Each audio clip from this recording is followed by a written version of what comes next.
you can share, Okay. but sharing will be very long because it's a very long purport. Not an issue, Prabhuji. And Do you want me to, like, whenever you want to unshare it, so let me know, Prabhuji.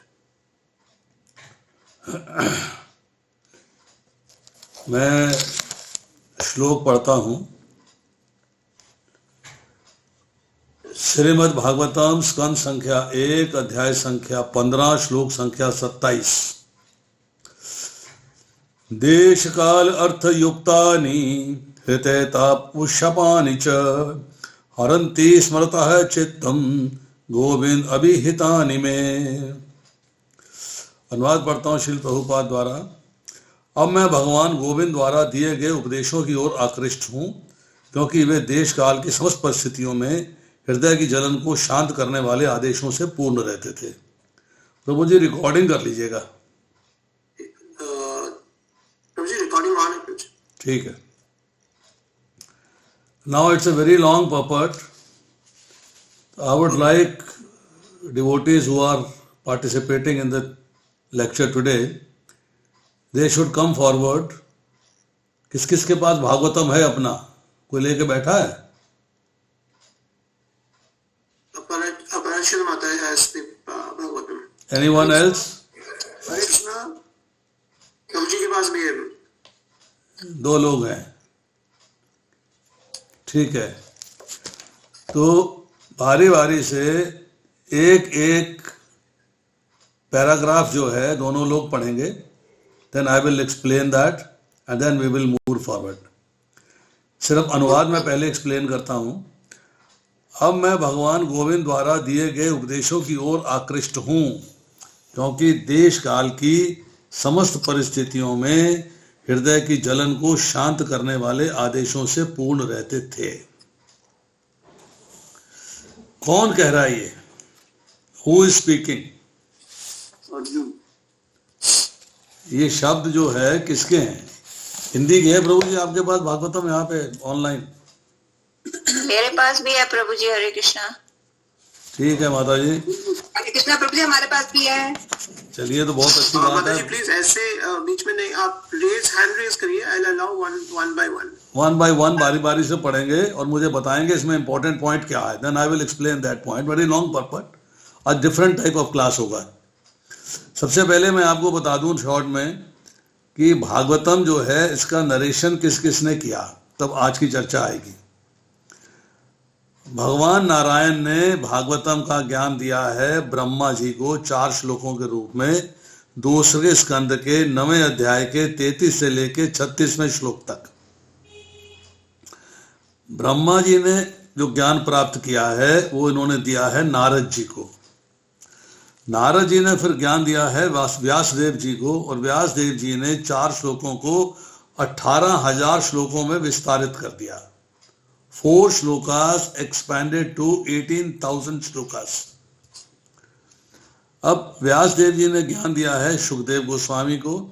Sukhdev Goswami ने ज्ञान दिया है परीक्षित महाराज को। भगवान कृष्ण के धराधाम से departure होने के बाद, अपने धाम में पहुंचने के बाद 30 साल के बाद, आफ्टर 30 ईयर्स। फिर इसी ज्ञान को परीक्षित महाराज के ज्ञान के बाद 200 साल बाद, आफ्टर 200 ईयर्स, गोकर्ण ने धुंधकारी को दिया है मुक्ति के लिए विजयनगर में। सुखदेव गोस्वामी ने ज्ञान दिया है शुकताल में, गंगा किनारे है। अब और कौन कौन नरेटर है जिसकी हम चर्चा भागवतम में पढ़ते हैं? संकर्षण भगवान ने ज्ञान दिया है सन्नत कुमारों को।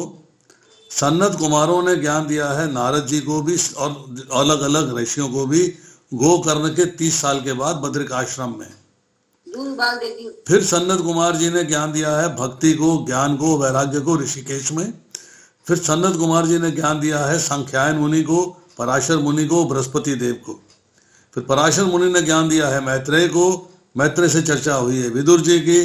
सूत गोस्वामी से हुई है शौनक ऋषि की। मैत्रेय विदुर जी की चर्चा हुई है हरिद्वार में, और सूत गोस्वामी शौनक ऋषि की चर्चा हुई नैमिषारण्य में।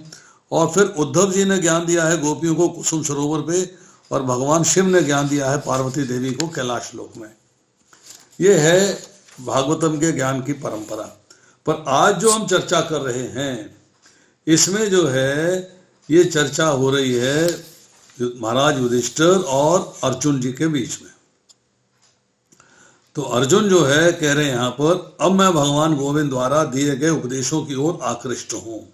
अट्रैक्शन, हमें अर्जुन बनना है, हमारा भी भगवान कृष्ण के दिए गए उपदेशों की ओर आकर्षण होना चाहिए, क्योंकि वे देश काल की समस्त परिस्थितियों में हृदय की जलन को शांत करने वाले आदेशों से पूर्ण रहते थे।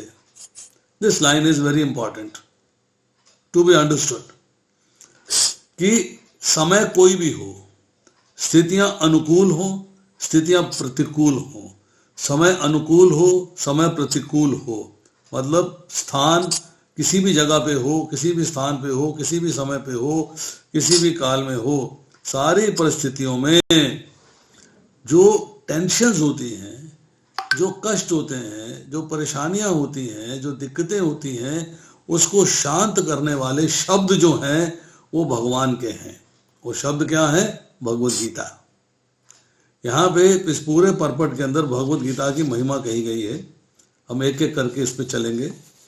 तो हमारे जीवन में भी अशांति आती है, शोकपूर्ण स्थितियां आती हैं, दुखपूर्ण स्थितियां आती हैं, परेशानी आती है, तो हमें क्या है कि भगवत गीता का सहारा लेना चाहिए।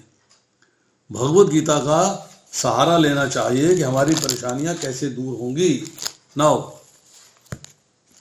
कौन पढ़ेगा पहला पैराग्राफ? हाथ खड़ा करे, हरे कृष्णा। वीडियो ऑन करे अपना, लीलावती वृंदा देवी दासी माता, वीडियो ऑन करिए माता जी। दंडवत प्रणाम प्रभु जी। तात्पर्य श्रीला प्रभुपाद की जय। यहाँ पर अर्जुन का संकेत श्री भगवत गीता के उपदेश की ओर है, जिसे भगवान ने कुरुक्षेत्र के युद्ध स्थल पर प्रदान किया था। श्री भगवान द्वारा दिए गए श्री भगवत गीता के उपदेश न केवल अर्जुन के लाभ के लिए थे, अपितु समस्त देशों का तथा समस्त काल के लिए है। पूर्ण पुरुषोत्तम भगवान द्वारा कही गई श्रीमद् भगवत गीता समस्त वैदिक शास्त्रों का सार है। जिन लोगों के पास उपनिषद, पुराण तथा वेदांत सूत्र सरीखे विशाल वैदिक ग्रंथों को पढ़ने हेतु समय नहीं है, उनके लिए स्वयं श्री भगवान ने यह ग्रंथ सुंदर ढंग से प्रस्तुत किया है।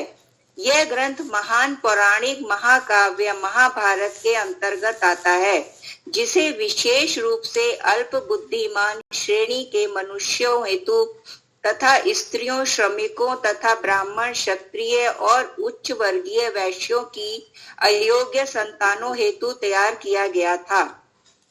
अर्जुन के मन में कुरुक्षेत्र के युद्ध स्थल में जो समस्या उठी थी, वह श्रीमद् भगवत गीता की शिक्षाओं से सुलझ गई थी। अब जबकि श्री भगवान पृथ्वी के लोगों की दृष्टि से ओझल हो चुके थे और अर्जुन अपने पराक्रम तथा प्राधान्य को खोने जा रहा था, तो उसने पुनः श्रीमद् भगवत गीता की महान शिक्षाओं का स्मरण करना चाहा, क्योंकि वह लोगों को शिक्षा देना चाह रहा था कि न केवल समस्त प्रकार के मानसिक कलेशों में सांत्वना दिलाने हेतु, अपितु संकट उपस्थित होने पर बड़ी बड़ी कठिनाइयों से निकलने हेतु श्रीमद् भगवत गीता से निराकरण किया जा सकता है।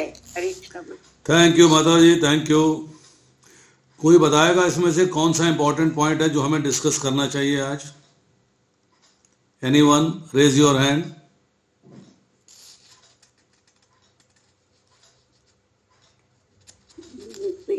समस्त ब्राह्मण क्षत्रिय सारे उच्च वर्ग के संतानों के लिए। यस, बोलिए प्रभु जी, बोलिए, जल्दी बोलिए।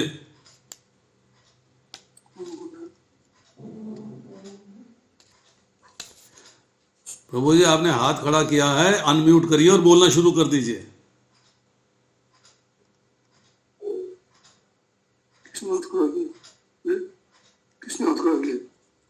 प्रभु जी इसमें बताया है कि स्त्रियों, श्रमिकों तथा ब्राह्मण, क्षत्रिय और उच्च वर्गीय वैश्यों की अयोग्य संतानों हेतु भगवत गीता को तैयार किया गया था। और कुछ? प्रेमकांता प्रभु बोलिए। प्रभु जी, इसी में मेरा प्रश्न ये है कि अयोग्य संतानों के लिए तो हमने तो जैसा भगवत गीता में पढ़ा है कि ये योग्य व्यक्ति को उसका उपदेश देना चाहिए। ठीक, आपने दो बातें पॉइंट आउट करी, और मैं इसमें आपको बताता हूं। अब जब हाथ खड़ा करें ना, तुरंत बोलना शुरू कर दीजिएगा, तो टाइम ना वेस्ट करिए। नोबडी विल आस्क यू, पहले एक बोले फिर दूसरा बोले। भगवत गीता भगवान द्वारा गाया गया गीत है, नंबर एक। महाभारत के युद्ध के अंदर जब अर्जुन जो है विषाद में आ जाता है, तब भगवान ने भगवत गीता का उपदेश किया।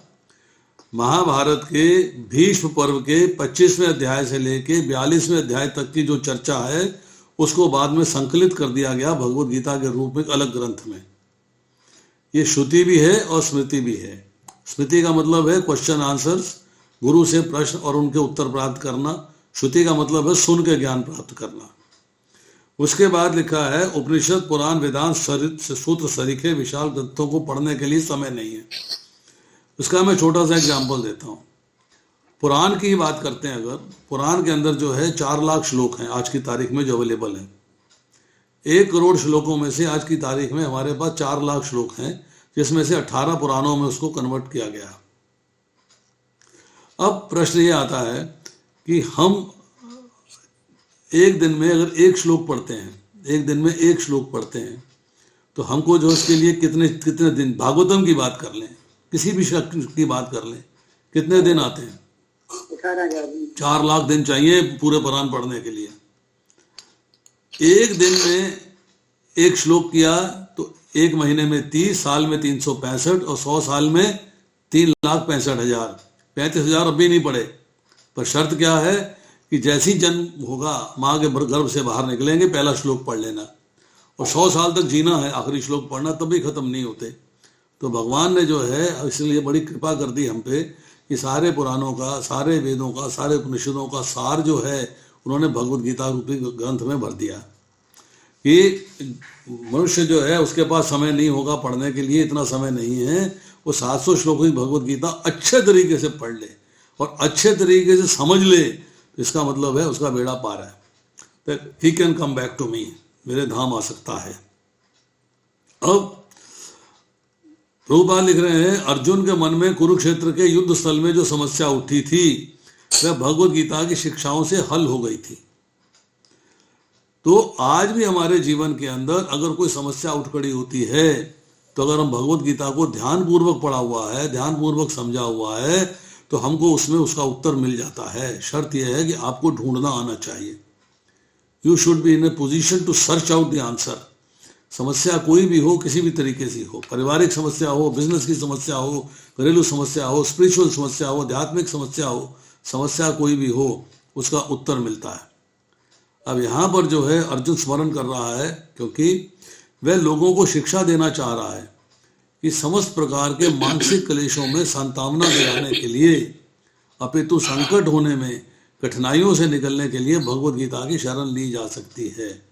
क्योंकि वराह पुराण में भगवान बड़ी सुंदर बात कहते हैं, मैं खुद भगवत गीता के आश्रय में रहता हूं।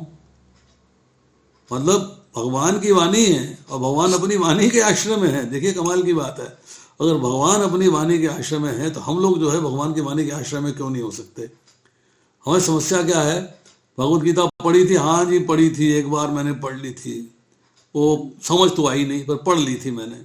2 बार पढ़ ली थी, हाँ जी मैंने पढ़ ली थी, समझ आई नहीं जी, कुछ आई, कुछ नहीं आई। भगवत गीता को बार बार पढ़ें, क्योंकि प्रभुपाद लिखते हैं कि Bhagavatam is a book which makes you to develop Krishna प्रेमा।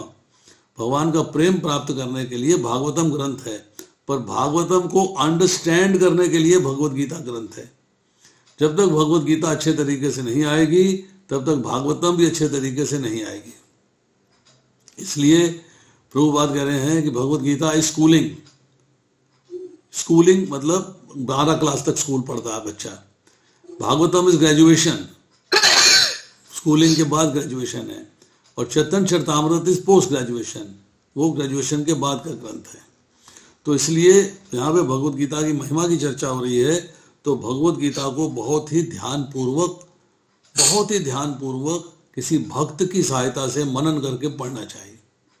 प्रभुपाद जी जो है पहले श्लोक के परपट में लिखते हैं, भगवत गीता का पहला अध्याय श्लोक संख्या 1, उसके परपट में लिखते हैं कि भगवत गीता एक बहुपठित आस्तिक विद्या है।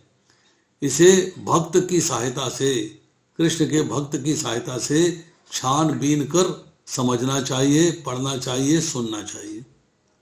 तो इसलिए जो है ये एक बड़ी इंपॉर्टेंट बात यहाँ पे आ गई कि संकट उपस्थित होने पर बड़ी बड़ी कठिनाइयों से निकलने के लिए भगवत गीता की शरण ली जा सकती है। अब आई बात स्त्रियों, श्रमिकों तथा ब्रह्म बंधुओं के लिए, मतलब ब्राह्मणों की अयोग्य संतानों के लिए। स्त्रियों के लिए क्यों कहा? ये इसलिए कहा गया कि आज के युग में तो स्त्रियां पढ़ लिख गई, ठीक है, एग्रीड, नो प्रॉब्लम्स, पर जिस समय भगवत गीता कही गई थी उस समय स्त्रियों के लिए गुरुकुल नहीं होते थे। Gurukuls were not available. उनको तो मतलब पति के साथ ही कुछ पढ़ना पड़ता था, जो भी पति पढ़ा दे, जो भी समझा दे, जो सिखा दे वो ठीक है। हाँ, कुछ स्त्रियां जो ऋषियों की संतानें थी वो विदुषी हुई थी, गार्गी हो गई, अनसुईया हो गई, बहुत सारी स्त्रियां थी विदुषी थी। तो एक तो स्त्रियों के लिए इसलिए भगवान ने कहा कि भाई कुछ ऐसा ग्रंथ तैयार होना चाहिए, ऐसी नॉलेज होनी चाहिए जो इजी टू अंडरस्टैंड है, क्योंकि वेदों के, पुराणों को, वेदों को और उपनिषदों को समझना स्त्रियों के लिए पॉसिबल नहीं है। इसलिए स्त्रियों का सारा ज्ञान जो उनको चाहिए वो सारा ज्ञान जो है भगवान ने इस ग्रंथ में भर दिया।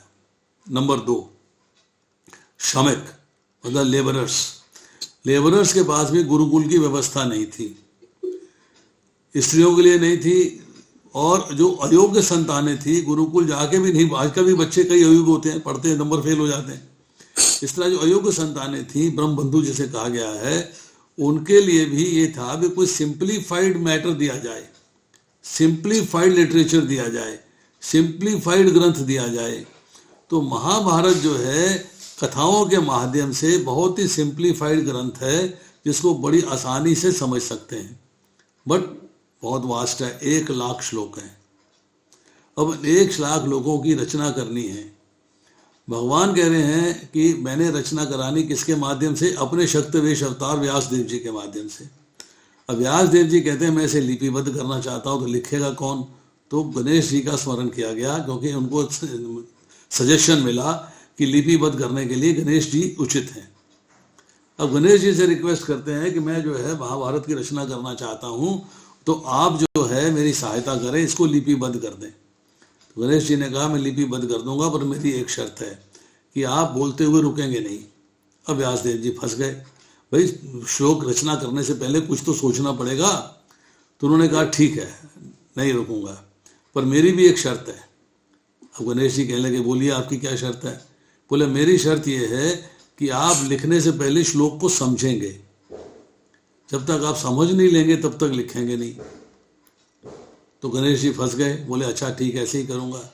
तो महाभारत के 1 लाख श्लोकों में 8,800 श्लोक ऐसे हैं जो डिफिकल्ट हैं, जिनको कि गणेश जी को समझने में टाइम लगता था, इसलिए उतनी देर में जो है व्यासदेव जी और रचना कर लेते थे। तो महाभारत की रचना की गई है उन लोगों के लिए जो कि वेद और उपनिषद पढ़ने में अयोग्य थे, अर्थात उनको सुविधा उपलब्ध नहीं थी या उतनी बुद्धि या ज्ञान नहीं था। ये इंफीरियरिटी कॉम्प्लेक्स नहीं दिखाया गया कि स्त्रियां इंफीरियर हैं, श्रमिक इंफीरियर हैं, क्योंकि उनका नेचर ऑफ जॉब है, वर्णाश्रम धर्म के अनुसार उनका नेचर ऑफ जॉब ऐसा है, उनके पास गुरुकुल जाने की व्यवस्था नहीं है। इसलिए उनके लिए महाभारत की रचना करी गई कि कहानियों के माध्यम से, कथाओं के माध्यम से वो अपने घर के अंदर जो है इसकी पढ़ाई कर सके। अब आता है पैराग्राफ नंबर 2, कौन पढ़ेगा? प्रभु जी मैं पढ़ूं? पढ़िए। जी प्रभु जी,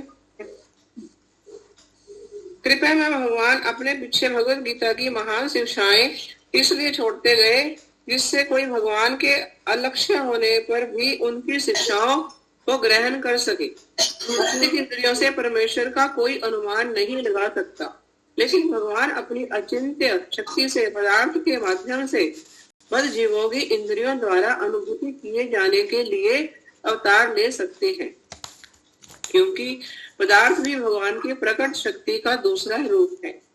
इस तरह भगवत गीता या भगवान की कोई प्रमाणिक शास्त्रीय शब्द अभिव्यक्ति तथा साक्षात भगवान में कोई अंतर नहीं करता। कोई भी भगवत गीता से वही लाभ उठा सकता है जो अर्जुन ने भगवान की उपस्थिति में उठाया था। हाँ जी, अब कौन बताएगा इसमें इंपॉर्टेंट पॉइंट क्या है? तुरंत अपना हाथ खड़ा करिए, नाम बोलिए और बोलना शुरू कर दीजिए। आदनी माता जी बोलिए। हरे कृष्णा प्रभु जी। बोलिए। प्रभु जी, इसमें सबसे पहले ये है कि क्या कहते हैं भगवान क्या कहते हैं भगवत गीता के अंदर अपना संदेश छोड़ के गए हैं कि उनके जाने के बाद भी हमें ज्ञान मिल सके, भी सही ज्ञान क्या है। और नंबर 2 पॉइंट ये है कि क्या कहते हैं कोई भी व्यक्ति भगवान क्या कहते हैं कोई भी व्यक्ति जैसे अर्जुन ने लाभ उठाया है, हम उसकी तरह अर्जुन की तरह हम भी लाभ उठा सकते हैं। वेरी गुड माता जी। और कोई बोलेगा? चलिए, अब इसमें ये समझ लीजिएगा कि एक तो भगवत गीता की शिक्षाएं महान हैं, उसको ऑर्डिनरी किताब न समझिए और शिक्षाओं को ऑर्डिनरी मत समझिए। दूसरी, वो स्वयं भगवान की वाणी है, वो भगवान की वाणी है, भगवान के कहे गए शब्द हैं, इसलिए उसमें कोई कंफ्यूजन की गुंजाइश नहीं है। श्रद्धा पूर्वक ईर्ष्या रहित होकर इसको पढ़ना है, सुनना है, समझना है और अंडरस्टैंड करना। और जो न समझ में आए वो अपने शिक्षा गुरु से पूछना है कि मुझे भगवत गीता बताइए, मुझे भगवत गीता समझाइए। उसको ये नहीं समझ में आया तो छोड़ दिया ना, अच्छे तरीके से आना चाहिए। दूसरा इंपॉर्टेंट पॉइंट है कि भगवान अपनी अचिंत शक्ति के पदार्थ के माध्यम से बद्ध जीवों को इंद्रियों द्वारा अनुभूति करने जाने के लिए अवतार ले सकते हैं। अब भगवान ने अपने आप को एक्सपेंड किया है, भगवान ने अपने आप को विस्तारित किया है, भगवान ने अपने आप को अवतरित किया है।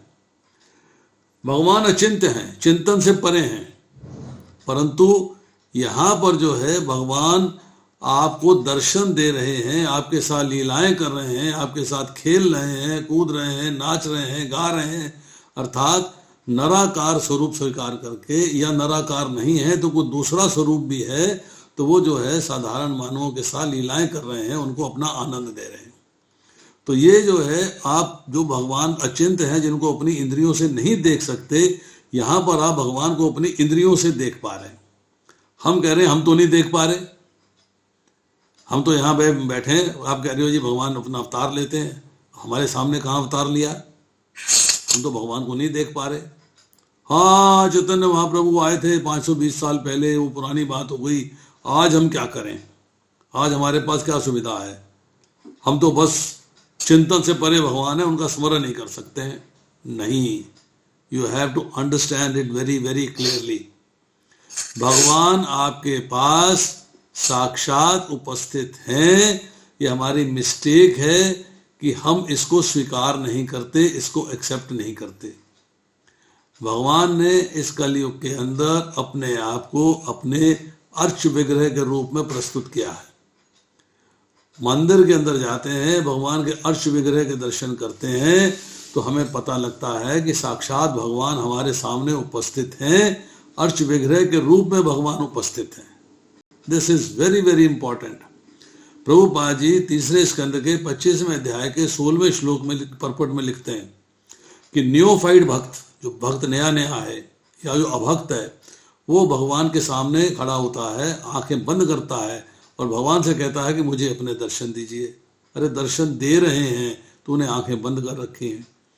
पर जो एडवांस्ड भक्त है वो आंखें फाड़ फाड़ के भगवान के दर्शन करता है, चरण से लेके ऊपर मस्तक तक, और फिर भगवान से प्रार्थना करता है कि भगवान आपने बड़ी कृपा करी कि मुझे दर्शन दिए, अब मुझे अपनी सेवा में लगाइए। ये डिफरेंस है। हम लोग भगवान की प्रेजेंस को स्वीकार कैसे करें? दूसरी बात, एक बात होती है, जैसे हम कहते हैं कि हम आत्मा को नहीं देख सकते, पर आत्मा का पहचान है हमारे पास, कॉन्शियसनेस, चेतना। हम जीवित हैं, इसका मतलब है आत्मा है। चेतना से हम आत्मा की प्रेजेंस को स्वीकार करते हैं। हालांकि आत्मा इनविजिबल है, पर चेतना को भी देख नहीं सकते, पर एहसास कर सकते हैं। हम उसको जो है महसूस कर सकते हैं कि yes I am alive. He is alive, she is alive, ऐसे एहसास कर सकते हैं। सिमिलरली हम जो है भगवान की उपस्थिति का एहसास कर सकते हैं। भगवान ने पद्म पुराण में कहा कि मैं वृंदावन छोड़ के कहीं नहीं जाता, मैं वृंदावन में ही रहता हूं, जो कार्य होते हैं मेरे विस्तारों द्वारा होते हैं। फिर भगवान ने ये बात कही कि ना मैं योगियों के हृदय में रहता हूं, ना मैं योगियों के हृदय में रहता हूं, ना वैकुंठ में, मैं वहां रहता हूं जब भक्तगण मेरी चर्चा करते हैं। अब देखिए, A is equal to B, B is equal to C, so C is equal to A. A is equal to B में कि भगवान वृंदावन छोड़ के कहीं नहीं जाते, B is equal to C कि भगवान जो है वो वैकुंठ में भी नहीं रहते हैं, योगी के हृदय में भी नहीं रहते हैं। कहाँ रहते हैं? जहाँ भक्तगण चर्चा करते हैं। मतलब भगवान वृंदावन छोड़ के जाते नहीं, रहते वहाँ जहाँ भक्तगण चर्चा करते हैं। इसका मतलब है हम जो भक्तगण चर्चा कर रहे हैं, भगवान यहाँ उपस्थित है, यही वृंदावन है। इस बात को हमें एक्सेप्ट करना है, समझना है, तो भगवान का एहसास होगा। भगवान हमारे अपने आसपास महसूस, हृदय में विराजमान है, एग्रीड, बट हमें एहसास होना चाहिए कि yes Krishna is with us, Krishna हमारे साथ हैं। ये भगवान की वाणी है, भगवान के शब्द हैं कि yes I am omni present, मैं हर जगह उपस्थित हूँ भाई, मैं तुम्हारे संग हूँ, तुम्हारे साथ हूँ, पर तुम मेरा एहसास नहीं कर पाते हो, मुझे महसूस नहीं कर पाते हो। That is your mistake. उस मिस्टेक से बाहर निकलना। तो भगवान जो है, दूसरी बात कही गई यहाँ पे, जो लास्ट बात बहुत इंपॉर्टेंट थी इस पैराग्राफ के अंदर, कि भगवान ने इस कलयुग के अंदर शब्द अवतार लिया है। मीन्स अपने आप को वर्ड्स के रूप में, शब्दों के रूप में मैनिफेस्ट किया है, प्रेजेंट किया है। शब्दों के रूप में कैसे? हरे कृष्ण कृष्ण कृष्ण हरे हरे, हरे राम राम राम हरे हरे, इस रूप में प्रेजेंट किया। भगवान ने भगवत गीता की जो शब्द हैं उनके रूप में अपने आप को प्रेजेंट किया। वेदों के रूप में, उपनिषद के रूप में, पुराणों के रूप में, भागवतम के रूप में भगवान ने अपने आप को मैनिफेस्ट किया है, प्रेजेंट किया है। तो अगर हम भगवत गीता पढ़ते हैं, भागवतम पढ़ते हैं, हरे कृष्ण महामंत्र का जप करते हैं, इसका मतलब भगवान के डायरेक्ट सानिध्य में हैं, we are in direct connection with him. हमारा कनेक्शन उनके साथ डायरेक्ट है, इनडायरेक्ट नहीं है, डायरेक्ट कनेक्शन है। अब आइए श्लोक इसका पैराग्राफ नंबर 3 कौन पढ़ेगा? नाम बताइए माता जी। बोलिए। कोई भी श्रद्धालु मनुष्य जो भवबंधन से मुक्त होने का इच्छुक रहता है, वह भगवत गीता से बहुत आसानी से लाभ उठा सकता है। इसी दृष्टि से भगवान ने अर्जुन को उपदेश दिया, मानव से इसकी आवश्यकता थी। भगवत गीता में 5 महत्वपूर्ण ज्ञान की बातें खोज निकाली गई है, जिनका संबंध परमेश्वर, जीव, प्रकृति, देश और काल तथा कर्म विधान से है। इनमें से परमेश्वर तथा जीव गुणात्मक रूप से एक है। दोनों का अंतर पूर्ण तथा इसके अंश के अंतर जैसा है। प्रकृति जड़ पदार्थ है, जिसमें 3 विभिन्न गुणों की अंतःक्रियाएं होती रहती हैं। वो शाश्वत समय तथा असीम अवकाश भौतिक प्रकृति के जगत के परे माने जाते हैं। जीव के कार्यकलाप विभिन्न प्रकार की मनोवृत्तियां हैं, जो जीव को प्रकृति के भीतर तथा बाहर जकड़ सकती हैं या मुक्त कर सकती हैं। इन सभी विषयों की संक्षिप्त व्याख्या भगवत गीता में हुई है और इसके आगे प्रबुद्ध करने के लिए श्रीमद् भागवत में विस्तार किया गया। बस माता जी, बस बस बस, ब्रेक करेंगे। क्या बात समझ में आई इतने परपट में?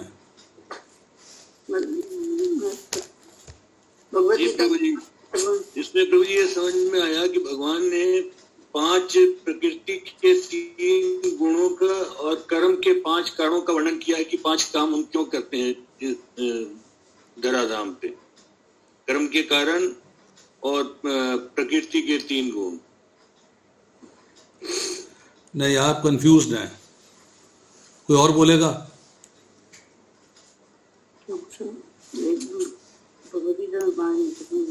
दूसरा हाथ किसने खड़ा किया था? हरे कृष्ण प्रभु जी। यस प्रभु जी, क्या कहते हैं इसमें सबसे इम्पोर्टेंट बात यह है कि जो भवबंधन से मुक्त होना चाहता है उसे गीता अवश्य लाभ उठाना चाहिए। ठीक। और क्या कहते हैं नंबर 2 पॉइंट इसमें कि गीता में 5 विशेष चीजों का जिक्र किया गया है, जैसे परमेश्वर, जीव, प्रकृति, देश, काल और कर्म विधान। ठीक। और इसमें 3 गुणों की भी चर्चा की गई है। 3 क्या कहते हैं, तो जीव क्या कहते हैं प्रकृति से बंधा हुआ है, अभी क्या कहते माया से, और उसमें 3 गुणों से बंधा हुआ है, ये 3 भगवान की वो है। चलिए अब मैं आपको बताता हूँ भगवत गीता के ज्ञान की बात। सबसे पहले ज्ञान मिला है भगवत गीता के अंदर आत्म साक्षात्कार का। मैं कौन हूँ, कहाँ से आया हूँ, मृत्यु के बाद कहाँ जाना है, भगवान कौन है, भगवान के साथ मेरा संबंध क्या है, भगवान के साथ मुझे अपने संबंध को कैसे निभाना है, कर्म क्या है, कर्म फल क्या है, कर्म फल से छुटकारा कैसे पाना है। ये सारा ज्ञान जो है आपको भगवत गीता के अंदर मिलता है। आत्मा का ज्ञान मिलता है, परमात्मा का ज्ञान मिलता है, भगवान का ज्ञान है, ब्रह्म ज्योति का ज्ञान है। भगवान के साथ संबंध की बात मैंने कर ली। धर्म का ज्ञान मिलता है, कर्म क्या है, अकर्म क्या है, विकर्म क्या है, कर्मों के बंधन से छुटकारा कैसे पाना है, भौतिक जगत क्या है, भगवान का धाम कैसा है, भगवान की सुप्रीमेसी भी डिस्कस की गई है, सुख का स्थान क्या है, दुख का जगत क्या है, साकार क्या है, निराकार क्या है, भगवान के धाम जाने का मार्ग क्या है, दैवी प्रकृति क्या है, आसुरी प्रकृति क्या है, देवी देवता भगवान के बारे में भी चर्चा हुई है, सांख्य योग, ज्ञान योग, ध्यान योग, कर्म योग और भक्ति योग की चर्चा हुई है। और आप अपने जीवन को तनाव मुक्त कैसे बना सकते हैं उसकी चर्चा हुई है। भगवान का प्रेम कैसे प्राप्त करना है इसकी चर्चा हुई है, और प्रकृति के 3 गुणों की चर्चा हुई है। अब प्रभुपाद ने इसको शॉर्टलिस्ट कर दिया। क्या बोला कि भगवत गीता में 5 मुख्य टॉपिक्स हैं। एक है भगवान के बारे में, दूसरा है जीव के बारे में, तीसरा है प्रकृति के बारे में, चौथा है काल के बारे में, और 5वां है कर्म के बारे में। तो सारी भगवत गीता का ज्ञान जो है इन्हीं 5 टॉपिक्स के अंतर्गत घूम रहा है, इसी को एक्सप्लेन कर रहा है, इसी के ऊपर सारा डिस्कशन है। अब उसके बाद बताइए कि भगवान और जीव गुणों में एक समान है। भगवान और जीव जो है उनके गुण जो हैं दोनों के एक समान हैं, गुणों में कोई भेद नहीं है, परंतु मात्रा का भेद है, सूक्ष्मता का भेद है, एक ज़्यादा है और एक कम है। ये भेद जो है इसके अंदर समझना जरूरी है। अगर हम जो है ये जान लें कि हम भगवान के अंश हैं, तो गुणों में हम जैसे पानी की एक बूंद समुद्र से निकली वो भी नमकीन होती है, समुद्र भी नमकीन होता है, फर्क होता है क्वांटिटी का, क्वालिटी सेम है। इस तरह हम भगवान के अंश हैं तो गुणों में हम एक समान हैं, परंतु गुणों की क्वांटिटी में फर्क है।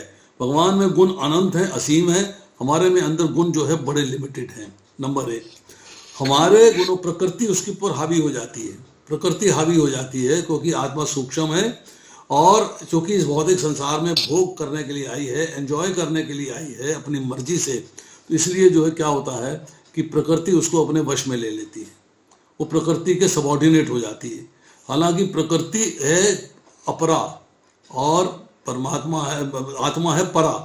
पराशक्ति जो है अपरा शक्ति को कंट्रोल करती है, अर्थात सुपीरियर एनर्जी इन्फीरियर एनर्जी को कंट्रोल करती है। पर यहाँ क्या होता है कि इन्फीरियर एनर्जी जो है अपने एंजॉयमेंट के लिए, अपने आनंद के लिए वो इन्फीरियर एनर्जी के सबऑर्डिनेट हो जाती है, उसके माया उसको जो है कंट्रोल कर लेती है, ढक लेती है, और माया के सबऑर्डिनेट होके जो है परेशानियां शुरू हो जाती हैं। क्या परेशानियां हैं?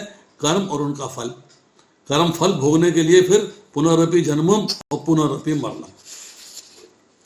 तो यहाँ पर लास्ट में कहा जीव के कार्यकलाप विभिन्न प्रकार की मनोवृत्तियां हैं जो जीव को प्रकृति के भीतर या बाहर बांध सकते हैं या मुक्त कर सकते हैं। सो योर कर्मस, आपके कर्म हैं जो आपको या तो मुक्त करा सकते हैं या आपके कर्म हैं जो आपको पुनरपि जन्मम के चक्कर में बांध सकते हैं। वो आपके कर्म हैं, आपको कैसे करने हैं इसका पूरा ज्ञान जो है आपको भगवत गीता में दिया गया कि what type of karmas you should perform, कि कर्म क्या है, अकर्म क्या है और विकर्म क्या है। इसकी एक्सप्लेनेशन हुई 3 अध्याय में, 4 अध्याय में, अच्छे तरीके से इसको समझना चाहिए। तो यहाँ पर जो है कि अगर आप भगवत गीता पढ़ते हैं, भगवत गीता को सुनते हैं, भगवत गीता को समझते हैं, भगवत गीता के ज्ञान प्राप्त करते हैं, उस पर चलते, भगवान ने कहा अब मैं यहाँ निष्काम भाव से कर्म करना बता रहा हूँ, सुनो, इसे सुनो। यदि तुम इस ज्ञान से कर्म करोगे तो भौतिक बंधन से मुक्त होकर मेरे धाम आ जाओगे। इंस्ट्रक्शंस, आदेश, सजेशंस, क्या करना है क्या नहीं करना है भगवान बता रहे हैं। करना या ना करना हमारी मर्जी, क्योंकि we have independence of free will. अगर हम भगवान के आदेश के अनुसार चलेंगे, भगवान के आदेश के अनुसार कर्म करेंगे, तो हम भौतिक कर्म के बंधन से मुक्त हो जाएंगे। We will be released, tension free हो जाएंगे। नहीं तो क्या है, चक्कर में फंसे रहेंगे। पुनरअपि जन्मम पुनरअपि मरणम, बार बार जन्म लेते रहो और बार बार भोगते रहो। नाउ इसी पर्पट में आगे पढ़िएगा, बोलिए। लेकिन इनमें से जीव प्रकृति तथा काल परमेश्वर के नियंत्रण में रहते हैं, जो समय परम तथा किसी अन्य नियंत्रण से पूरी तरह स्वतंत्र होते हैं। परमेश्वर परम नियंता है। जीव की भौतिक गतिविधि अनादि है, लेकिन इसे आध्यात्मिक गुण में स्थानांतरित करके ठीक किया जा सकता है।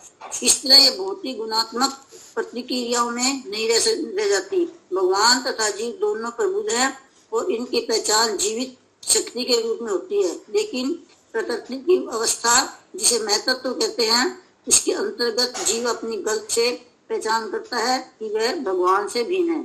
वैदिक मांगने की पूरी योजना ऐसी भ्रांत धारणा को निर्मूल करने के निमित्त है।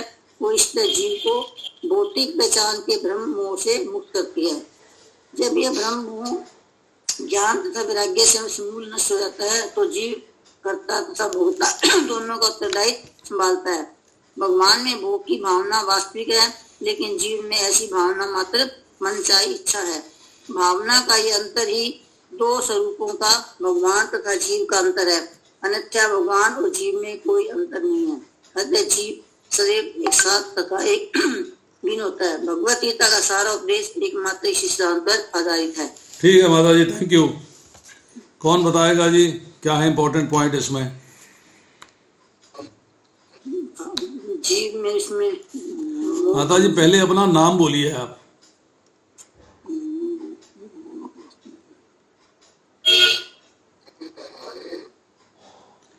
चलिए, कोई नहीं बता रहा है।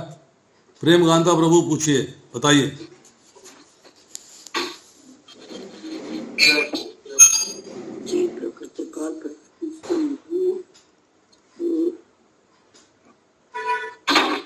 दूसरा पार्टिसिपेंट कौन है? नाम बोले और स्टार्ट करे बोलना। हरे कृष्णा प्रभु जी। बोलो आनंदी माता जी, बोलिए। क्या कहते हैं प्रभु जी, इसके अंदर ये बताने की कोशिश कर रहे हैं, भगवान की प्रकृति के 3 गुणों वाली मेरी दैवी शक्ति को पार करना बहुत कठिन है, लेकिन जो मेरे शरणागत हो जाएगा ना, वो इसे सरलता से पार कर सकते हैं। ठीक, और कहते हैं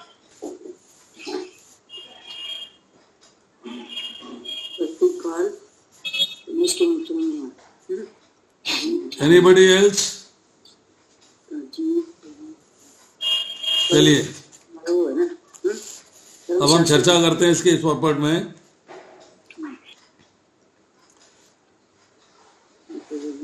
चार चीजें शाश्वत हैं। जो 5 चीजों के ऊपर चर्चा हुई, ईश्वर, जीव, काल, 3 तो शाश्वत हैं। प्रकृति भी शाश्वत है, परंतु जब इस भौतिक संसार को हम देखते हैं तो विनष्ट हो जाती है, परंतु महत्व के रूप में प्रेजेंट रहती है। वो मूल प्रधान प्रकृति है, वो भी शाश्वत है, वो समाप्त नहीं होती। भगवान का अंश है, वो समाप्त नहीं होता। पर यहाँ जो हम प्रकृति देखते हैं, उसमें जो है परिवर्तित होती रहती है, विनष्ट होती रहती है, बनती रहती है, परिवर्तित होती रहती है, समाप्त कभी नहीं होती। सिर्फ एक चीज समाप्त होती है, only one thing is perishable, वो है कर्म। आप अपने कर्मों को अब म्यूट करिए अपना।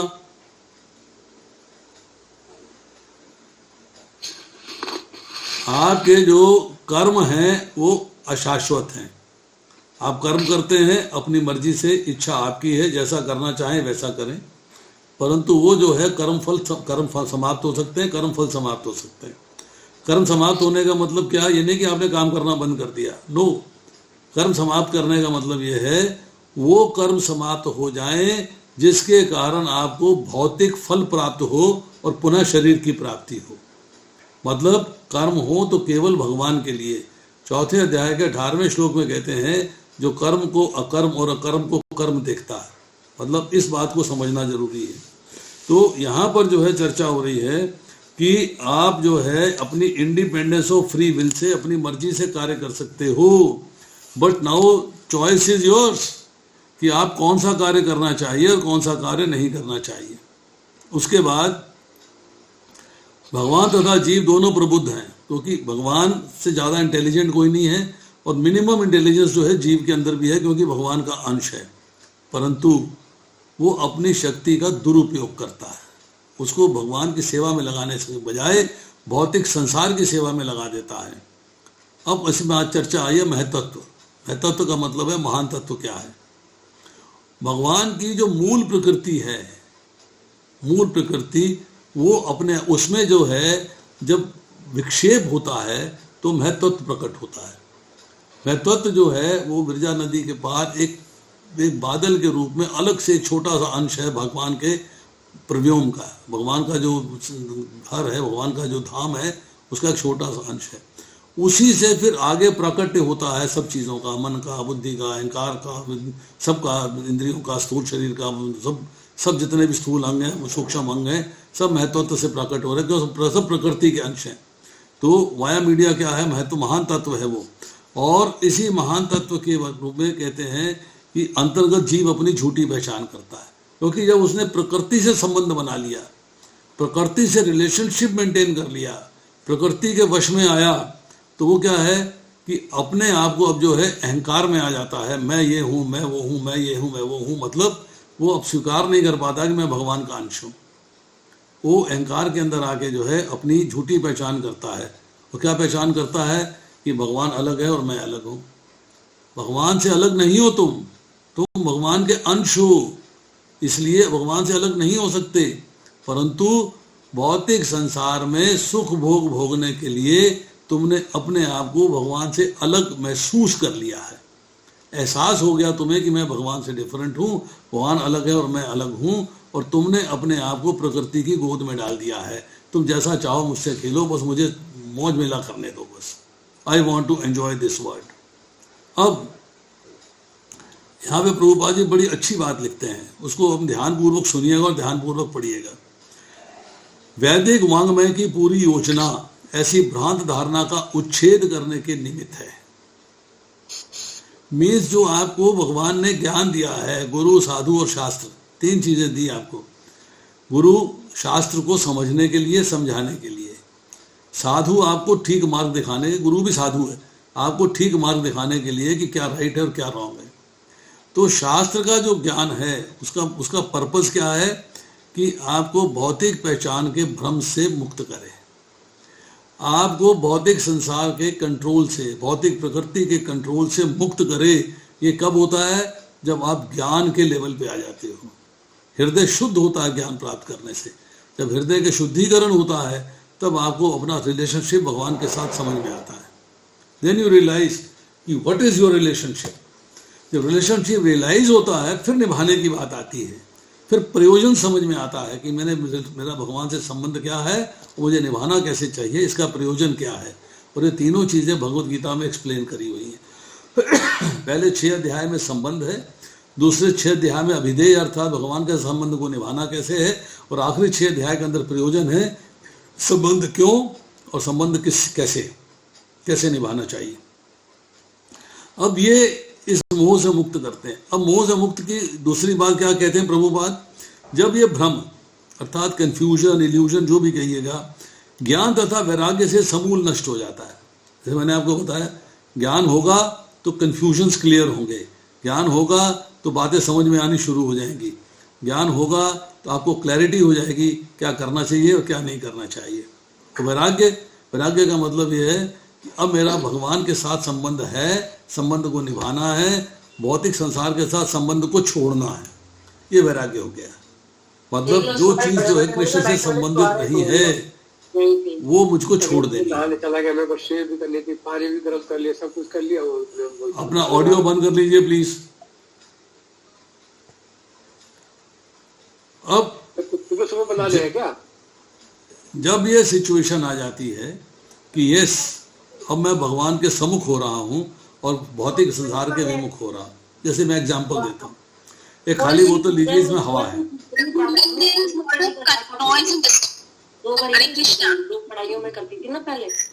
प्रभु जी हरि बोल, सबको म्यूट कर दीजिए।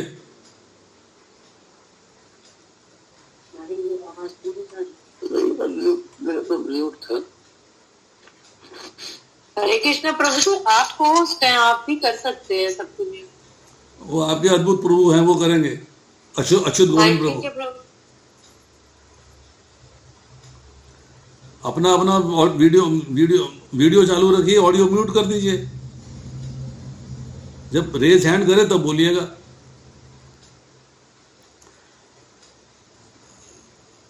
भगवान में भोग की भावना वास्तविक है। ही इज द एंजॉयर, भोक्ताराम यज्ञ तपसाम सर्वलोकम ऐश्वरम।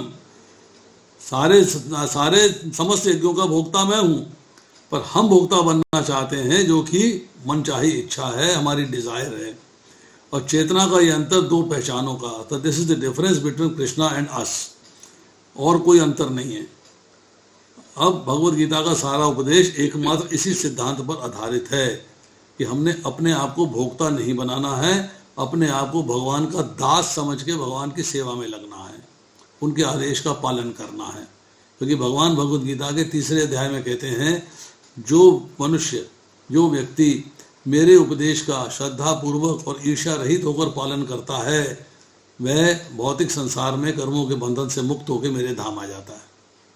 तो this difference we have to understand कि हमारे में और भगवान में क्या भेद है, और हमें कैसे अपने आप को प्रेजेंट करना चाहिए, कैसे हमें आगे बढ़ना चाहिए। नाउ द लास्ट पैराग्राफ, वो विल कम आउट। पहले नाम बोलिए अपना। मैं पढ़ूं प्रभु जी? पढ़िए, नाम बोलिए अपना। अदिति देवी दासी। बोलिए। हरे कृष्णा प्रभु जी।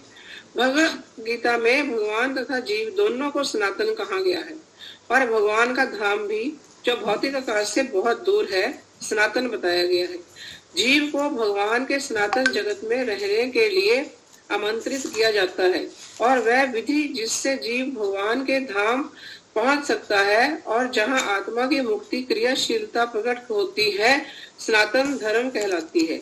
किंतु भौतिक पहचान की भ्रांत धारणा से मुक्त हुए बिना कोई भगवत धाम नहीं पहुंच सकता। भगवत गीता हमें सिद्धि की इस अवस्था को प्राप्त करने को इंगित करती है। भौतिक पहचान को भ्रांत धारणा से मुक्त होने की विधि विभिन्न अवस्थाओं में सकाम कर्म, ज्ञान तथा भक्ति से लेकर दिव्य अनुभूति तक कहलाती है। ऐसी दिव्य अनुभूति तभी संभव है जब उपरोक्त सारी बातें भगवान के साथ जोड़ दी जाएं। वेदों द्वारा निर्दिष्ट मनुष्यों के कर्तव्य धीरे धीरे बद्ध जीव के पापी मन को शुद्ध करके उसे ज्ञान की अवस्था तक ले जाते हैं। ज्ञान प्राप्त करने की शुद्ध अवस्था भगवत भक्ति का आधार बनती है। जब तक मनुष्य जीवन की समस्याओं का हल ढूंढता रहता है, तब तक उसकी जानकारी ज्ञान तथा शुद्ध ज्ञान कहलाती है। किंतु जीवन के वास्तविक हल की अनुभूति होने पर मनुष्य भगवत भक्ति को प्राप्त करता है।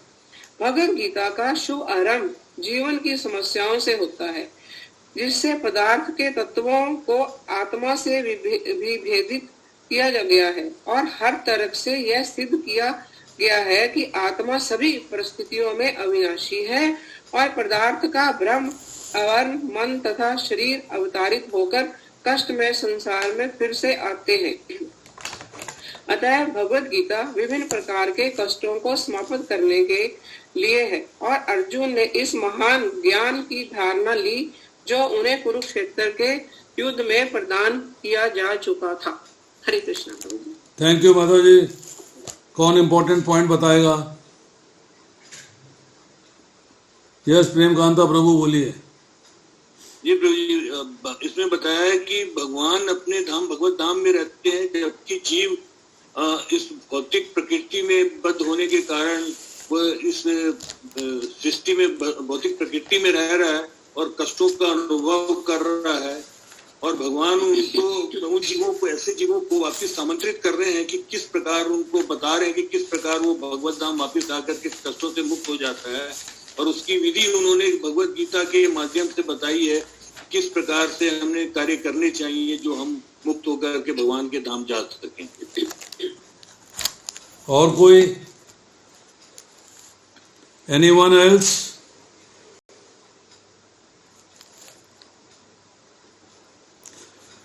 परपट पढ़ा है अदिति माता जी ने, कौन सा ऐसा इंपॉर्टेंट पॉइंट है जो आप समझते हो कि हमें समझना चाहिए, उस पर हाईलाइट करना चाहिए?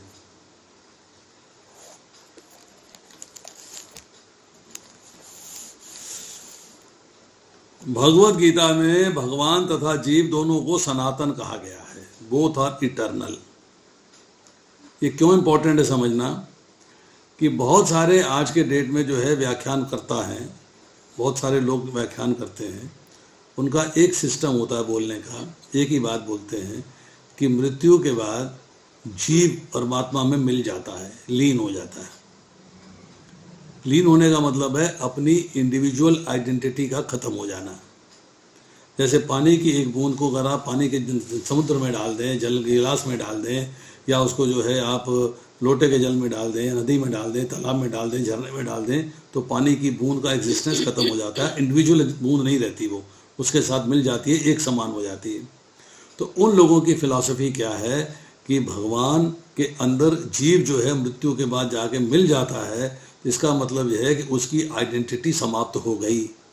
बट भगवत गीता एम्फेसाइज करती है वेरी क्लियरली कि भगवान और जीव दोनों इटर्नल हैं, दोनों इटर्नल हैं, इसलिए इन दोनों को सनातन कहा गया है। सनातन का अर्थ है, इटर्नल का अर्थ है था, है और रहेगा।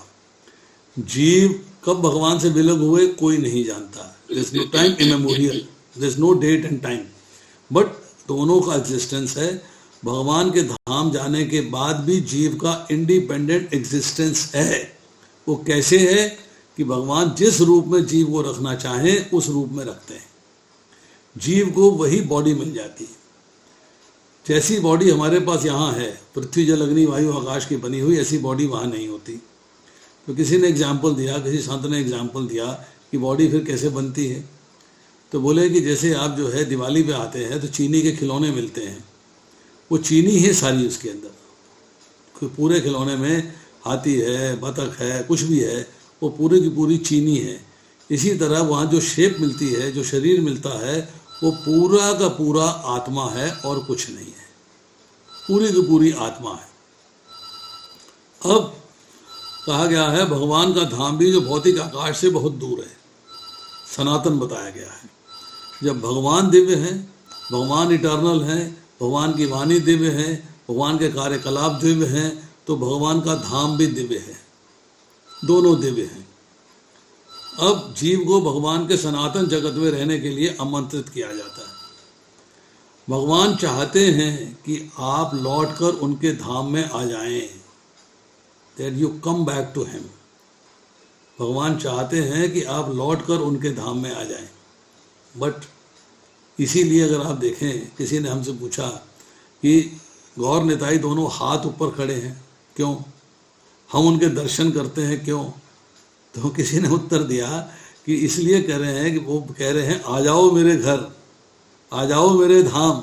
आज हम किसी को बुलाते हैं तो हाथ खड़ा करके इधर आ जा भाई, इधर आ जा, इधर आ जा, हाथ खड़ा करके बुलाते हैं, नहीं बुलाते। तो ऐसी जो है गौर निताई भी जो है हाथ खड़ा करके आपको बुला रहे हैं कि आप मेरे धाम में आ जाइए। और विधि क्या है? विधि है मेरे आदेश का पालन करना।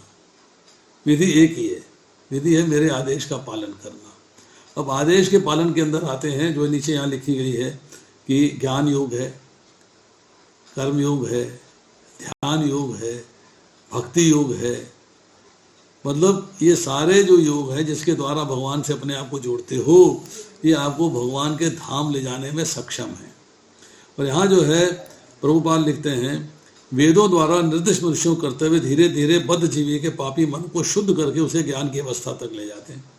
जैसे मैंने पहले कहा था आपसे कि जब आप भगवान का ज्ञान प्राप्त करते हो तो हृदय शुद्ध होता है, और शुद्ध हृदय से आपको समझ में आता है क्या करना चाहिए और क्या नहीं करना चाहिए, क्या करनी है, क्या करनी है, क्या कर्तव्य है, क्या कर्तव्य है, क्या सार है, क्या निसार है, क्या सही है, क्या गलत है।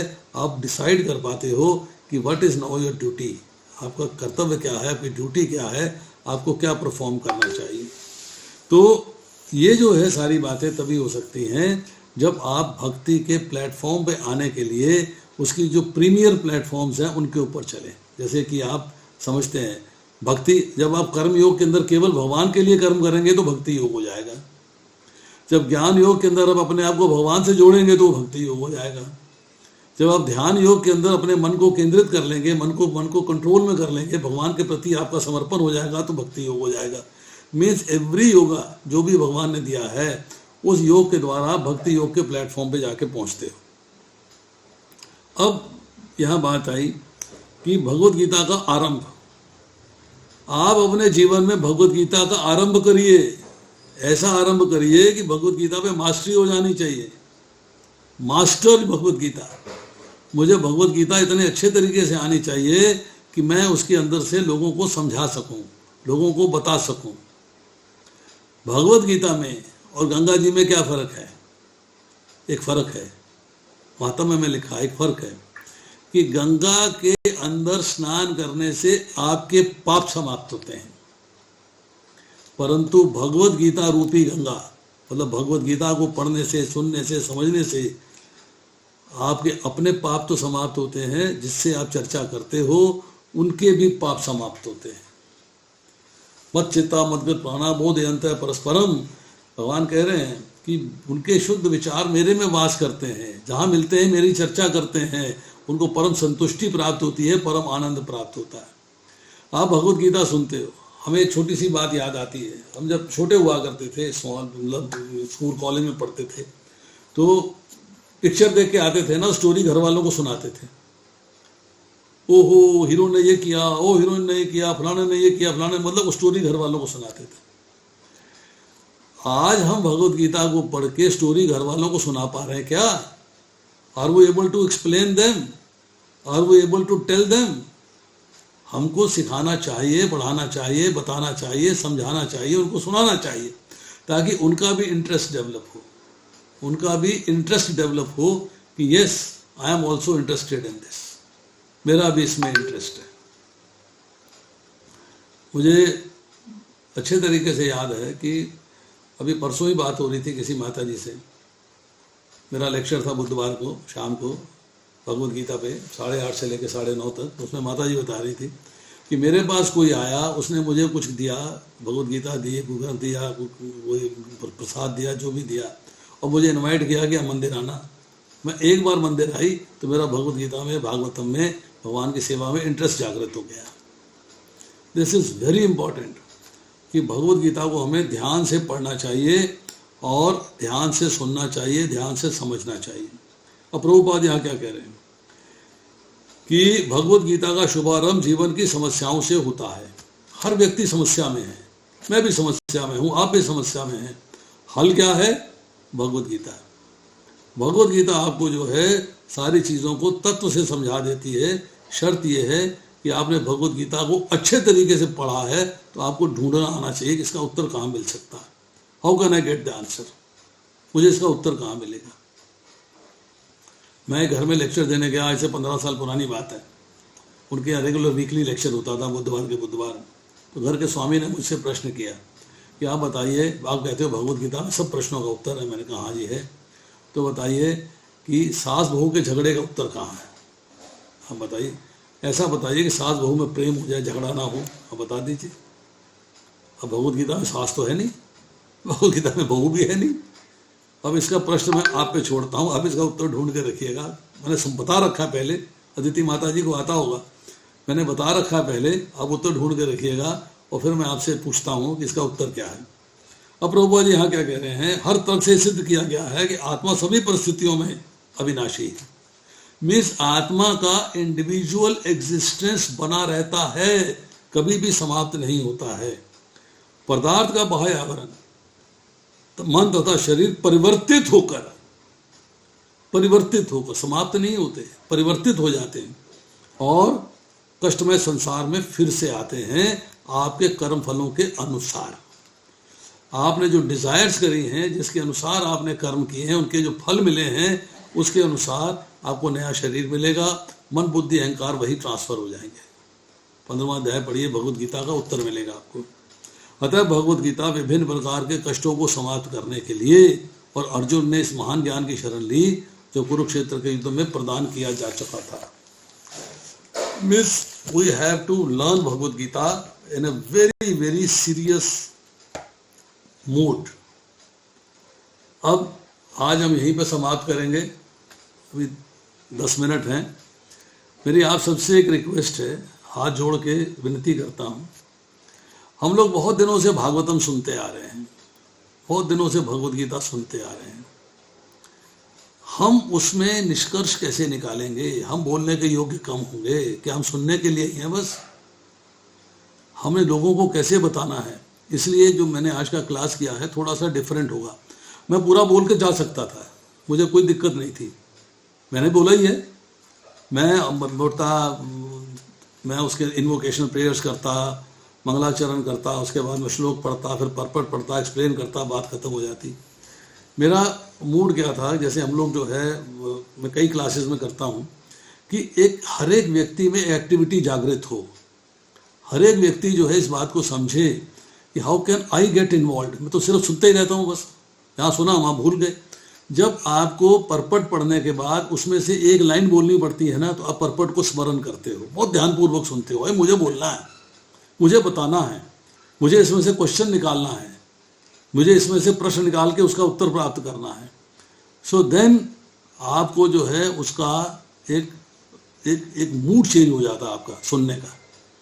हो सकता है आपको अच्छा लगा हो सकता है आपको बुरा लगा हो, you can pass your comments accordingly. हम नेक्स्ट टाइम जो है वैसे ही करना कोशिश करेंगे, पर मेरी हार्दिक इच्छा है कि हर व्यक्ति की इन्वॉल्वमेंट होनी चाहिए, हर व्यक्ति इसमें इन्वॉल्व होना चाहिए, जिससे वो ध्यानपूर्वक पढ़े, वो ध्यानपूर्वक सुने। यही आनंद है, यही आनंद है। कथा सुने, लपकता है कथा बोलेगा, मंदिर में जाके सुन लीजिएगा, कोई प्रॉब्लम नहीं है। बहुत सारे लोग आते हैं, बोलते चले जाते हैं, सुन जाते हैं।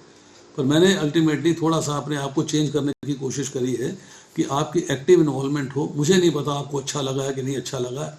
अगर किसी को अच्छा नहीं लगा हो तो अपना हाथ रेस करके मुझे बता दे, ताकि मैं अगली बार नहीं करूँगा। पर अच्छा लगा हो तो हाथ रेस कर दें, हाँ जी अच्छा लगा है प्लीज़। अभी किसी ने हाथ रेस किया था, यस। हरे कृष्ण प्रभु जी, धन्यवाद नाम। किसका हाथ, कौन बोल रहा है? मैं आशीष, आशीर्वाद दास प्रभु जी। बोलिए प्रभु जी।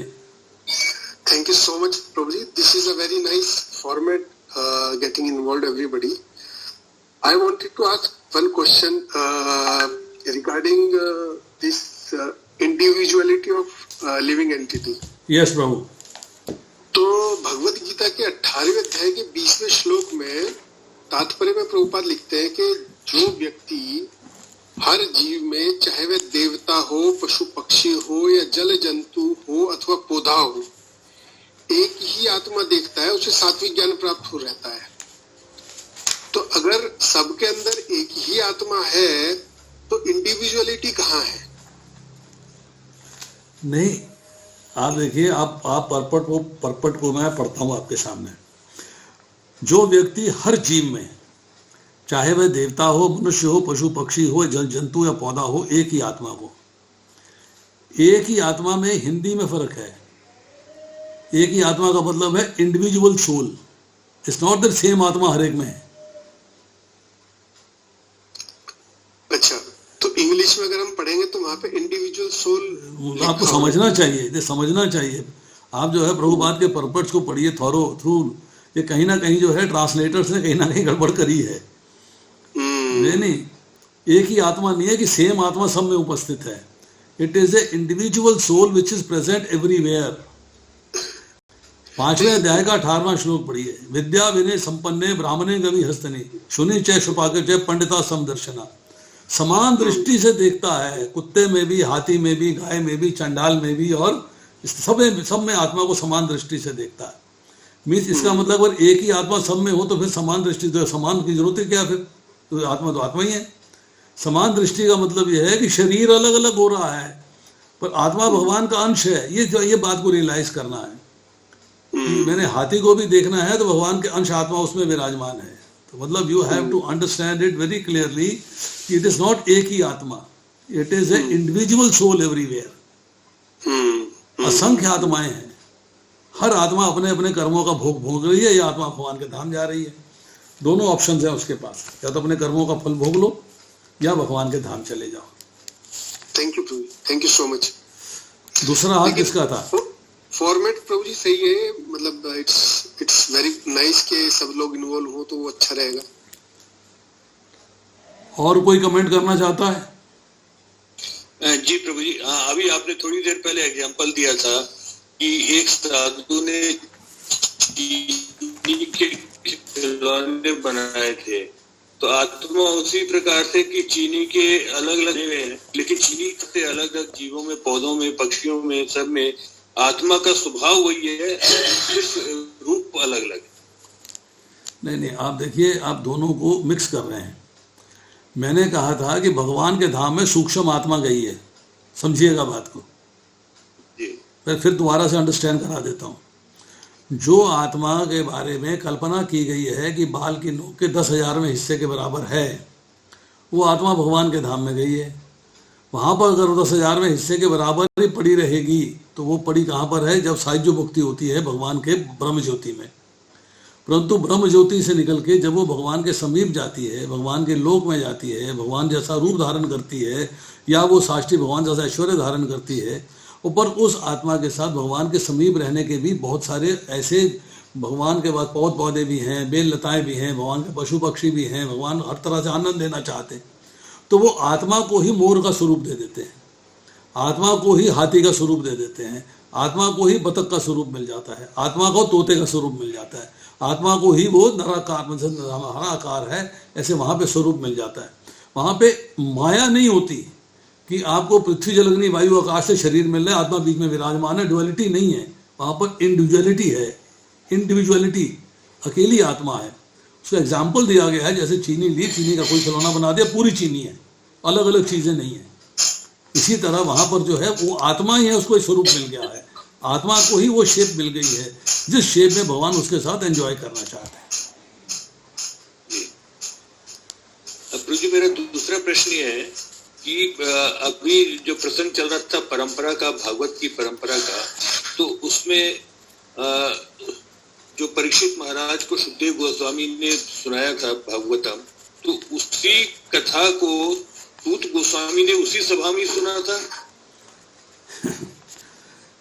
ऐसा है कि बहुत सारे लोगों ने बहुत सारा ज्ञान प्राप्त किया। अब सूत गोस्वामी ने कहाँ ज्ञान प्राप्त किया है ये नहीं बताया गया है, पर सूत गोस्वामी ने ज्ञान दिया है शौनक आदि ऋषियों को। अब सूत गोस्वामी ने ज्ञान प्राप्त किया है जब सनकादि ने जो है नारद और बहुत सारे ऋषियों को ज्ञान दिया था, गोकर्ण के ज्ञान के 30 साल के बाद बद्रिक आश्रम में, हो सकता है उस जगह वो उपस्थित थे, ये कि नहीं? तो इस तरह जो है इसका डिटेल्स नहीं मिलते हैं। But Suta Goswami is a learned philosopher, learned ऋषि थे जिन्होंने ये ज्ञान आगे जो है शौनक आदि ऋषियों को बांटा है नैमिषारण्य के वन में, नैमिषारण्य फॉरेस्ट में। अब ज्ञान कहाँ प्राप्त किया है, कैसे प्राप्त किया है, इसका उल्लेख नहीं मिलता है। It is not traceable. प्रभु जी, तीसरा प्रश्न मेरा है कि पहले स्कंद के दूसरे अध्याय में जो पहला श्लोक का आरंभ है उसमें है व्यास उवाच, और फिर उसमें सूत गोस्वामी शौनक आदि ऋषियों को बता रहे हैं कि उनके प्रश्नों का उत्तर दे रहे हैं। तो जो व्यास उवाच जो शब्द है वो क्या सूत गोस्वामी के लिए इस्तेमाल हुआ? देखिए, व्यास के दो अर्थ हैं यहाँ पर, ये लेके चलना चाहिए कि सबसे पहली बात कि व्यास वो है जो गद्दी में बैठा है, उसको व्यास कहा जाता है, ठीक है, नंबर 1। नंबर 2, स्वयं व्यासदेव जी। तो स्वयं व्यासदेव जी तो वहाँ थे नहीं जी, स्वयं व्यासदेव जी तो वहाँ थे नहीं। तो इसका मतलब है ज्ञान जो है किसने दिया है? सुखदेव गोस्वामी ज्ञान दे रहे हैं। पर यहाँ अगर आप पढ़ेंगे, जो आपने कोट किया है कि पहले स्कंद के दूसरे अध्याय का पहला श्लोक, इसी की चर्चा कर रहे हैं ना जी। तो रोम हर्षण के पुत्र उग्र शवा सूत गोस्वामी ने ब्राह्मणों के सम्यक प्रश्नों से प्रसन्न होकर उन्हें धन्यवाद दिया और उत्तर देने का प्रयास करने लगे। यहाँ जो है सूत गोस्वामी के 6 प्रश्नों की चर्चा है। नेक्स्ट टाइम में 6 प्रश्न आपको बताऊंगा, 6 प्रश्न क्या है और उनके उत्तर कहाँ हैं। तो यहाँ जो है सूत गोस्वामी कहते हैं, मैं उन महामुनि सुखदेव गोस्वामी को सादर नमस्कार करता हूँ जो सबों के हृदय में प्रवेश करने वाले हैं, ठीक है। तो मैं समस्त मुनियों के गुरु व्यासदेव के पुत्र सुखदेव को नमस्कार करता हूँ। मतलब ये सूत गोस्वामी जो है अभी ज्ञान दे रहे हैं। और भागवतम के अंदर जगह जगह चर्चा आई है, जगह जगह बातें हुई हैं, तो इसलिए मैंने आपको नरेटर्स की लिस्ट बताई कि किस किसने नरेट किया है। तो अलग अलग लोगों ने अलग अलग जगह पे अलग अलग स्थान पे नरेशंस दी हैं और कंपाइलेशन जो है भागवतम के रूप में जैसे हमें समझना चाहिए और अंडरस्टैंड करना चाहिए। अभी 2 हाथ और रेज किए थे किसी ने, 2 हाथ और थे। यस प्रभु। हरे कृष्ण प्रभु, दंडवत प्रणाम। यस प्रभु जी, मेरा एक सवाल है जी। जैसे हम बताया कि हमें हाथी में, चांडाल में, चींटी में, कुत्ते में एक आत्मा है, उसका दर्शन करना चाहिए। तो उस दृष्टि को प्राप्त करने के लिए क्या करना चाहिए? एक्चुअली मैंने थोड़ा, मेरा अनुभव से इतना तो मैं, ये कुत्ता में एक आत्मा है और वो इंटरेक्ट करता है, और चींटिया में भी जैसे वो एक है, वो थोड़ा सा फीलिंग जो आ गया है। बट चांडाल, आप जो है अपने अंदर आत्मा का दर्शन कर सकते हैं, देख सकते हैं क्या उसको? प्रभु जी कोशिश कर रहे हैं, और काफी मतलब कोशिश कर रहे हैं। आत्मा नहीं दिखती, कितनी सूक्ष्म है। हाँ, नहीं, कोशिश क्या करना चाहिए हमें? Please please please please please अब समझिएगा जरा ध्यान से। आप यहां बैठकर, अपने घर में बैठकर आप जो है अपनी आत्मा का दर्शन नहीं कर सकते, कहीं पर जाकर भी दर्शन नहीं कर सकते, एहसास कर सकते हैं। एहसास क्या है कि मेरे अंदर सत्ता, मेरी स्फूर्ति सब भगवान की वजह से है। ये जब 10वां अध्याय पढ़ेंगे, 20वें श्लोक से लेके आगे चर्चा आती है 39वें श्लोक तक, कि मैं, अर्जुन ने जब पूछा है कि मैं किन रूपों में आपका स्मरण करूं, तो भगवान ने अपने स्वरूप बताए। यहाँ पे वैसी ही चर्चा है कि अगर हिमालय देखते हो तो हिमालय तो भगवान है नहीं। हिमालय को देख के आप हिमालय की जब क्वालिटीज देखते हो, स्मरण होता है भगवान ने क्या चीज बनाई, भगवान ने क्या, भगवान का प्राकट्य है। आप सुमेरु को सुनते, सुमेरु आपने देखा नहीं, उसके बारे में सुनते हो, ज्ञान प्राप्त करते हो, आपके मन में भावना जागृत होती है, अरे क्या सुमेरु पर्वत बनाया, चलाए मान कूर्मा, भगवान ने कूर्मा अवतार में इसको मखानी बना के इसके अंदर समुद्र मंथन करवा दिया। मतलब आप जब भी कोई भगवान की किसी भी वस्तु को देखते हो तो आपको भगवान की आत्मा का प्रेजेंस उसमें फील होना चाहिए, देख नहीं सकते आप, फील। यस, इसमें सत्ता स्फूर्ति जो है भगवान की वजह से है। अब भगवान कहते हैं कि दृष्टि समान रखनी है। समान का मतलब ये है कि हाथी को, गाय को, कुत्ते को, चंडाल को, शूद्र को आपको एक दूसरे से इंफीरियर या सुपीरियर नहीं मानना है। समान दृष्टि, इक्विपॉइस दृष्टि क्या है कि हाथी तो कुत्ता नहीं बन सकता, गाय तो कुत्ता नहीं बन सकती, कुत्ता तो चंडाल नहीं बन सकता।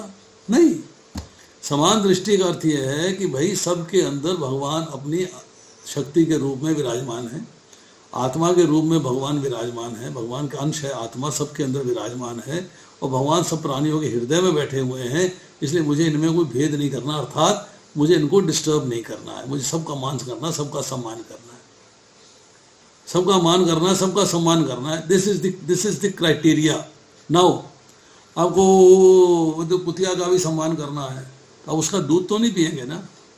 गाय का सम्मान करना है तो उसका दूध पिएंगे, हथनी का सम्मान करना है उसका दूध पिएंगे, सवारी करनी है तो गाय की नहीं करेंगे, कुतिया की नहीं करेंगे, सवारी करेंगे तो हाथी की करेंगे। मतलब भाव सब में बराबर है, पर कार्य सबके विषम है। आपका उनके व्यवहार विषम है। विषम मीन्स नॉट समभाव में व्यवहार नहीं है कि आपने कहा हो मुझे, जैसे किसी ने कहा कि कल मैं लेक्चर दे रहा था, मगर के बारे में चर्चा हुई है, चर्चाएं हुई हैं, शेर के बारे में चर्चा हुई है, जुए के बारे में चर्चा हुई है।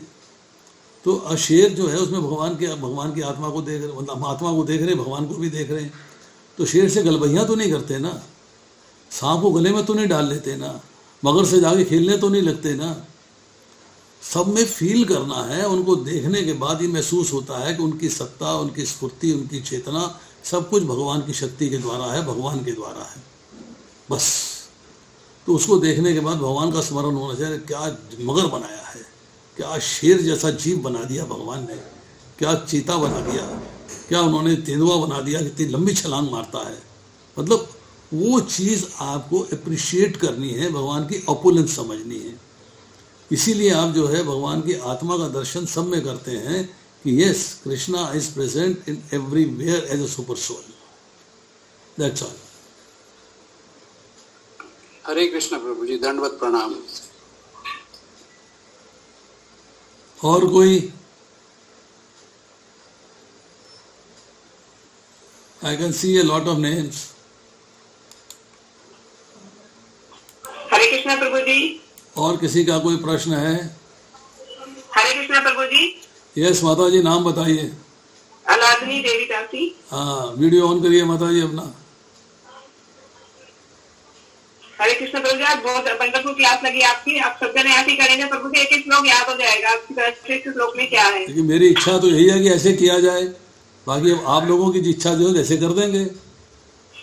बेसिकली मूड ये है कि एवरीबडी शुड गेट इन्वॉल्व, हर व्यक्ति इन्वॉल्व हो, हर व्यक्ति भागवतम लेके बैठे, हर व्यक्ति अपनी अपनी भागवतम क्लास में लेके बैठे।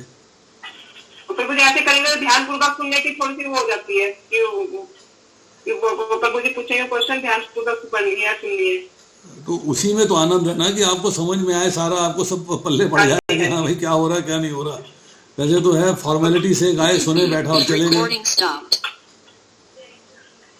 प्रभु जी बाद में पढ़ने की इच्छा हो रही है, श्लोक तो बाद में ही पढ़ना है, मेरे से बड़ा इंटरेस्टिंग बुद्ध है ये, तो ऐसे भी हो रहा है। पढ़ना चाहिए आपको, इसी श्लोक को कम से कम 3-4 बार 5 बार दिन में पढ़ना चाहिए। फिर कोई और प्रश्न उठता है तो उसे लिख लेना चाहिए, और लिखने के बाद फिर उसे पूछना चाहिए, अगली बार पूछना चाहिए। मेरे लिए बहुत आसान है, मैं ये समझूंगा सुनने वाले तो बैठे हैं ऐसे ही, भैया चलो बोल दिया चले गए। नहीं, जब तक सुनने वालों की इन्वॉल्वमेंट नहीं होगी, सुनने वालों को आनंद। एक मीटिंग होती है ना, मीटिंग में है एक आदमी आया बोल के चला गया तो मीटिंग हो गई ना। दूसरा है कि एक आदमी आया है उसने बोला, साथ में इंटरेक्शन हो रहा है, आप प्रश्न कर रही हैं, आप सुन रही है, मैंने सुना, मुझे बताइए इसका उत्तर क्या है, मुझे समझाइए, इसको क्लैरिटी क्या है। अर्जुन ने प्रश्न किए, अर्जुन ने क्यों प्रश्न किए? भगवान बोलते चले जाते, अर्जुन कोई प्रश्न नहीं करता। 84 प्रश्न किए अर्जुन ने, 84। बोलने की जरूरत क्या थी? अरे भगवान ने बोलना शुरू किया, ले करते खत्म कर देते सारा। नहीं, अर्जुन ने बीच बीच में टोका है, यस प्रभु ये बताइए, ये क्या होता है, ये कैसे होता है, ये क्यों होता है, ये कैसे। तब भगवान ने उनका तब उनका उत्तर आता है। और कोई कुछ कमेंट करना चाहता है? हरे कृष्णा प्रभु जी। यस प्रभु जी, आपने जैसे आज क्लास ली, आज बहुत अच्छा लगा, और आपने सबसे प्रश्न भी पूछे कि भाई ये चीज बताओ, ये चीज बताओ, तो बहुत अच्छा लगा प्रभु जी। इसकी आपसे रिक्वेस्ट है कि हमें ऑडियो मिल जाए, क्योंकि मेरे व्हाट्सएप कई माताएं हैं जिनको कि मैं दोबारा भेज सकूं। और सवेरे क्या है, जैसे मुझे आज वृंदावन निकलना है 2-3 दिन के लिए, तो मैं सवेरे बहुत बिजी हूँ, तो मैं चलते चलते काम करते हुए सुन रही हूँ। तो मैं दिन में जैसे मुझे टाइम मिल जाता है, या मुझे ट्रेन में टाइम मिल जाता है, या कैसे भी टाइम मिल जाता है, तो मैं उसको अच्छे से सुन पाऊंगी, या भागवत खोल के उसको देख पाऊंगी, कर पाऊंगी, सुन पाऊंगी। तो प्रभु जी आपसे रिक्वेस्ट है कि जितनी भागवत हो चुकी है फर्स्ट अध्याय, वो हमारे को ऑडियो प्लीज अवेलेबल करवा दे। भेज देंगे माता जी। हरे कृष्णा प्रभु, दंडवत प्रणाम, धन्यवाद।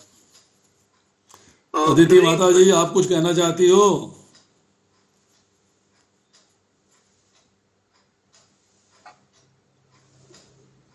हरे कृष्ण प्रभु जी। यस, प्रेम कांता प्रभु।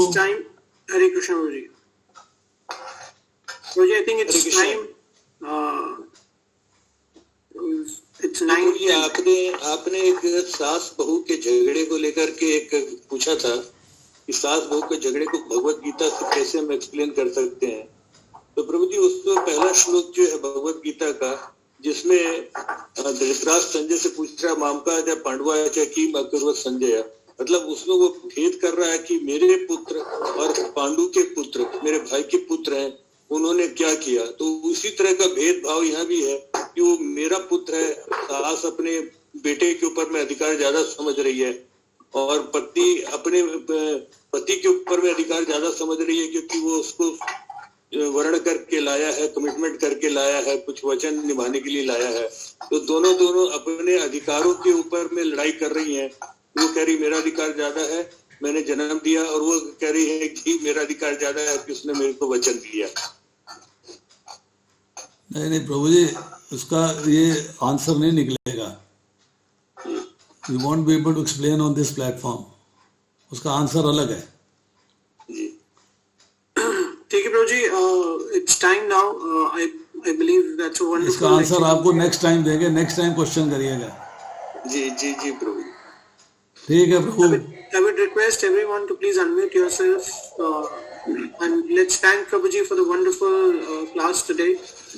आप सबसे निवेदन है कि आपको अनम्यूट करें और प्रभु जी को महामंत्र के द्वारा धन्यवाद करें। सब लोग अनम्यूट करें प्लीज। हरे कृष्णा कृष्णा कृष्णा हरे हरे प्रभु जी धन्यवाद प्रणाम। हरे कृष्णा प्रभु जी, हरे